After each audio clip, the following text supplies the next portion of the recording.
Welcome back. আগের ভিডিওতে আমরা আমাদের জার্নির রোড ম্যাপ তৈরি করেছি। আমরা জেনেছি কিভাবে একজন অ্যাটাকারের মতো করে চিন্তা করতে হয় এবং সাধারণ সার্চকে রিকগনাইসেন্স টুল হিসেবে দেখতে হয়। আজ আমরা আমাদের প্রথম এবং সবচেয়ে ফান্ডামেন্টাল কনসেপ্টটা শিখব। এই পুরো কোর্সের ভিত্তিটাই হলো এই একটা শব্দ, ডর্ক। তাহলে ডর্ক আসলে কি? সাইবার সিকিউরিটির জগতে ডর্ক কোনো ব্যক্তিকে বোঝায় না। এ ডর্ক ইজ এ সার্চ কোয়েরি। এটা এমন একটা বিশেষভাবে তৈরি করা সার্চ কোয়েরি যা সার্চ ইঞ্জিনকে ব্যবহার করে এমন সব তথ্য খুঁজে বের করে যা পাবলিক হওয়ার কথাই ছিল না।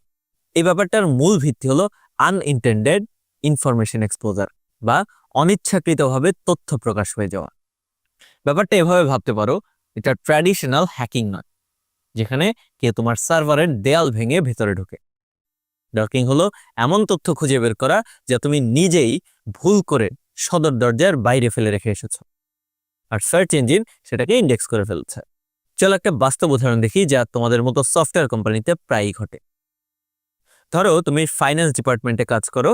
তুমি সব কর্মকর্তা কর্মচারীর বেতনের একটা স্প্রেডশিট তৈরি করেছো যার নাম employee salaries Q3 2025 -confidential.xlsx। XLSX বলতে এখানে এক্সেল ফাইলকে বোঝায় বা স্প্রেডশিট ফাইলকে বোঝায়।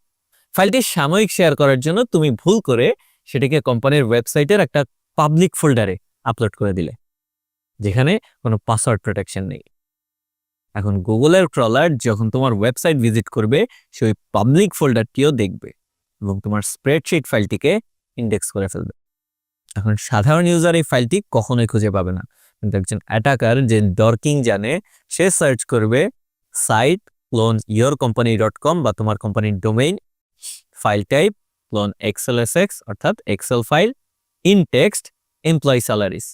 এই কমান্ডটা গুগলকে বলছে আমাকে ওই ডোমেইনের ভিতর অর্থাৎ তোমার কোম্পানির ভিতর থেকে শুধুমাত্র সেই সব এক্সেল ফাইল দেখাও যেগুলোর ভিতরে এমপ্লয়ি স্যালারিজ কথাটি লেখা আছে। দেখলে, অ্যাটাকার তোমার সিস্টেমে প্রবেশই করেনি, সে শুধু গুগলকে একটা ইন্টেলিজেন্ট প্রশ্ন করেছে। আর গুগল যে তোমার ভুলবশত পাবলিক করে দেওয়া ফাইলটি আগেই খুঁজে পেয়েছিল, সে অ্যাটাকারকে সরাসরি সেই ফাইলের লিঙ্কটি দিয়ে দিয়েছে। এই কোয়েরিটি হলো একটা ডট।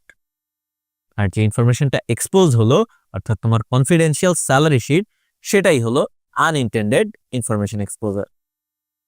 এরকম ঘটনা ডেভেলপারদের ক্ষেত্রেও হতে পারে। যেমন একটা টেস্ট ডেটাবেস এর ব্যাকআপ ফাইল ধরো users_backup.sql এই নামে আছে, যা ভুল করে সে পাবলিক সার্ভারে আপলোড করে দিয়েছে বা ভুলে রেখে গেছে। অথবা মার্কেটিং টিমের একটা ক্যাম্পেইন স্ট্র্যাটেজি -private.pdf এই ফাইলটাও রেখে এসেছে। তাহলে মূল শিক্ষাটা কি? এ ডর্ক ইজ নট দ্য ভালনারেবিলিটি। ডর্ক হলো সেই ভালনারেবিলিটি খুঁজে বের করার একটা টুল। আসল ভালনারেবিলিটি হলো সেই হিউম্যান এরার বা সিস্টেম মিসকনফিগারেশন যার কারণে সংবেদনশীল তথ্য পাবলিকের সামনে উন্মুক্ত হয়ে গেছে। এখন যেহেতু আমরা জানি ডর্ক কি, পরবর্তী ভিডিওতে আমরা এর পেছনের টেকনিক্যাল মেকানিজমটা বুঝবো। আমরা দেখব সার্চ ইঞ্জিনের ইন্ডেক্সিং এবং ক্যাশ কিভাবে এই ধরনের আনইনটেন্ডেড এক্সপোজারকে সম্ভব করে তোলে।